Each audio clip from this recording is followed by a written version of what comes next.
Hello മക്കളെ, സൈലത്തിൻ്റെ repeaters ബാച്ചാണെന്ത് സൈലത്തിൻ്റെ online phoenix batch.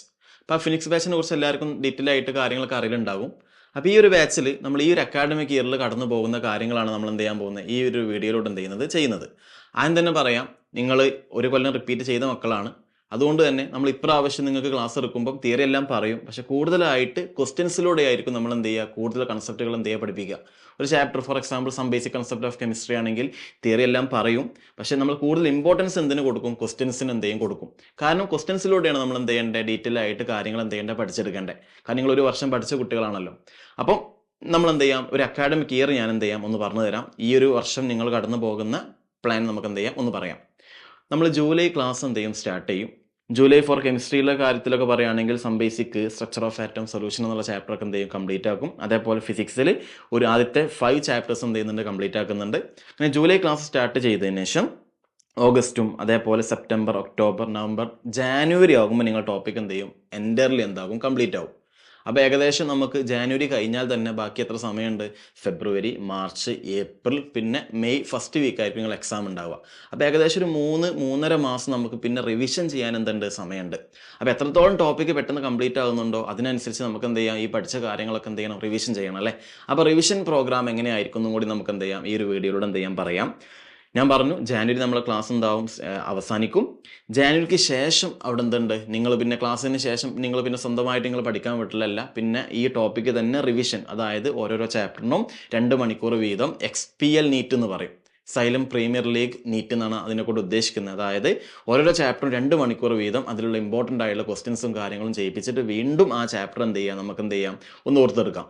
അപ്പോൾ അതിന് ശേഷം ഏകദേശം ഏപ്രിൽ ആവുന്ന സമയത്ത് വീണ്ടും ക്രാഷ് പ്രോഗ്രാം കണ്ടക്ട് ചെയ്യുന്നുണ്ട്. അത് നിങ്ങൾ മസ്റ്റായിട്ടും അറ്റൻഡ് ചെയ്യണം എന്ന് ഒരിക്കലും നമ്മൾ പറയൂല.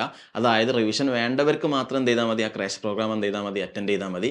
ആ സമയത്ത് full pre NEET mock exam സീരീസുകൾ ഉണ്ടാവും. അതാണ് അതിൽ ഏറ്റവും ഇമ്പോർട്ടൻ്റ് ആയിട്ടുള്ള കാര്യം. അതായത് നിങ്ങൾ കുറേ തവണ തിയറി വായിച്ചിരിക്കല്ല വേണ്ട. ശരിക്കും ഈ ഒരു എക്സാം ക്രാക്ക് ചെയ്യണമെന്നുണ്ടെങ്കിൽ നമ്മൾ എന്താ ചെയ്യേണ്ടത്, പ്രോപ്പറായിട്ട് ഒരു പ്രാവശ്യം തിയറി പഠിക്കുക, പിന്നെ നിങ്ങൾ സ്വന്തമായിട്ട് എന്ത് ചെയ്യുക, റിവിഷൻ ചെയ്യുക, പിന്നെ എക്സാമുകൾ പ്രോപ്പറായിട്ട് എന്ത് ചെയ്യുക, ആ എക്സാം എഴുതുക, ആ ക്വസ്റ്റ്യൻ പേപ്പർ അനാലിസിസ് നടത്തുക. അതാണ് ഏറ്റവും ഇമ്പോർട്ടൻ്റ് ആയിട്ടുള്ള കാര്യം. അപ്പോൾ ലാസ്റ്റ് ക്രാഷ് പ്രോഗ്രാം ഒന്ന് നിങ്ങൾ നിർബന്ധമായിട്ടും അറ്റൻഡ് ചെയ്യണമെന്ന് ആരും പറയൂല. അത് നിങ്ങൾ എന്ത് ചെയ്യണം, എക്സാം എഴുതാൻ വേണ്ടി മാക്സിമം ടൈം എന്ത് ചെയ്യണം, യൂട്ടിലൈസ് ചെയ്യണം.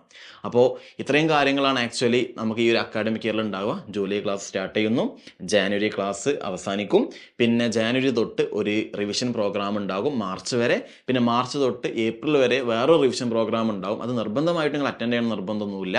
അതിനുശേഷം ആ ഒരു ഏപ്രിൽ സമയത്ത് ഫുൾ എക്സാം, അതായത് നീറ്റ് എങ്ങനെയാണ് കണ്ടക്ട് ചെയ്യുന്നത് അതേപോലെയുള്ള ഫുൾ എക്സാമുകൾ ഉണ്ടാകും. അത് വളരെ ഇമ്പോർട്ടൻ്റ്. അതൊരിക്കൽ നിങ്ങൾ എന്ത് ചെയ്യരുത്, സ്കിപ്പ് ചെയ്യാൻ പറ്റില്ല. അപ്പോൾ ഇത്രയും കാര്യങ്ങളാണ് ഈ ഒരു അക്കാഡമിക് ഇയറിൽ നിങ്ങൾക്ക് എന്ത് ചെയ്യാൻ ഉണ്ടാവുക. പിന്നെ സൈലത്തിൻ്റെ എക്സാമിനെ കുറിച്ച് നമ്മൾ ആൾറെഡി ഒരു വീഡിയോ പോയിട്ടുണ്ട്, എന്നാലും ജസ്റ്റ് ഒന്ന് ക്വിക്കായിട്ടൊന്ന് പറയാം. അതായത് 4 എക്സാമുകളാണ് നിങ്ങൾക്ക് പൊതുവെ ഉണ്ടാവുക. ഒന്ന് സാറ്റ് എക്സാം എന്ന് പറയും, അതായത് നിങ്ങൾക്ക് ഓരോ ചാപ്റ്ററും കഴിഞ്ഞതിന് ശേഷം അതിൻ്റെ എക്സാം. പിന്നെ വീക്ക്ലി എക്സാം, അതായത് ഒരു വീക്കിന് ശേഷം എത്ര ടോപ്പിക്കാണ് എടുത്തിട്ടുള്ളത് ആ ടോപ്പിക്ക് ബേസ്ഡ് ആയിട്ടുള്ള എക്സാം എന്ത് ചെയ്യുന്നുണ്ട്, ഓൺലൈനായിട്ട് തരുന്നുണ്ട്. പിന്നെ ഗ്രാൻഡ് ടെസ്റ്റ്, അതായത് ഫിസിക്സിലും കെമിസ്ട്രിയിലും സോളജി ബോട്ടണിയിലൊക്കെ ഒരു 4 to 5 ചാപ്റ്റേഴ്സ് ഒക്കെ കഴിഞ്ഞതിന് ശേഷം ആക്ച്വൽ നീറ്റ് പാറ്റേൺ, നീറ്റ് എങ്ങനെയാണോ ചോദിക്കുന്നത് അതേ ടൈപ്പ് ചോദ്യം, അത്രയും നമ്പർ ഓഫ് ക്വസ്റ്റ്യൻസും വെച്ചിട്ടുള്ള എക്സാം ആണെന്ത്, ഗ്രാൻഡ് ടെസ്റ്റ്. അതിനുശേഷം നിങ്ങൾക്ക് ഇനി ഓഫ്ലൈനായിട്ട് എക്സാം എഴുതണം എന്നുണ്ടെങ്കിൽ അവർക്ക് വേണ്ടിയിട്ടുള്ള സൈലത്തിൻ്റെ ഏറ്റവും എക്സ്ക്ലൂസീവ് എക്സാം ആണെന്ത്, GIB, ആക്ച്വൽ നീറ്റ് പാറ്റേണിൽ ഓഫ്ലൈനായിട്ട് നിങ്ങൾക്ക് എന്ത് ചെയ്യാൻ പറ്റും, എഴുതാൻ പറ്റും. കേരളത്തിലുള്ള എല്ലാ സ്റ്റുഡൻസുമായിട്ടും കോമ്പീറ്റ് ചെയ്യാൻ പറ്റുന്ന രീതിയിലാണ് എന്ത് ചെയ്യുന്നത്, ഈ GIB എക്സാം എന്ത് ചെയ്യുന്നത്, കണ്ടക്ട് ചെയ്യുന്നത്. അപ്പോൾ ഇത്രയും കാര്യങ്ങളാണ് നിങ്ങൾക്ക് ഈ ഒരു അക്കാഡമിക് ഇയറിൽ ഉണ്ടാവുക. അപ്പോൾ ഒന്നും പേടിക്കാനൊന്നുമില്ല. നിങ്ങൾ മാക്സിമം എന്ത് ചെയ്യുക, എഫേർട്ട് കൊടുക്കുക, ഈ സിസ്റ്റം കറക്റ്റ് എന്ത് ചെയ്യുക, ഫോളോ ചെയ്യുക, ടെൻഷൻ ഇല്ലാണ്ട് എന്ത് ചെയ്യുക, പഠിക്കുക.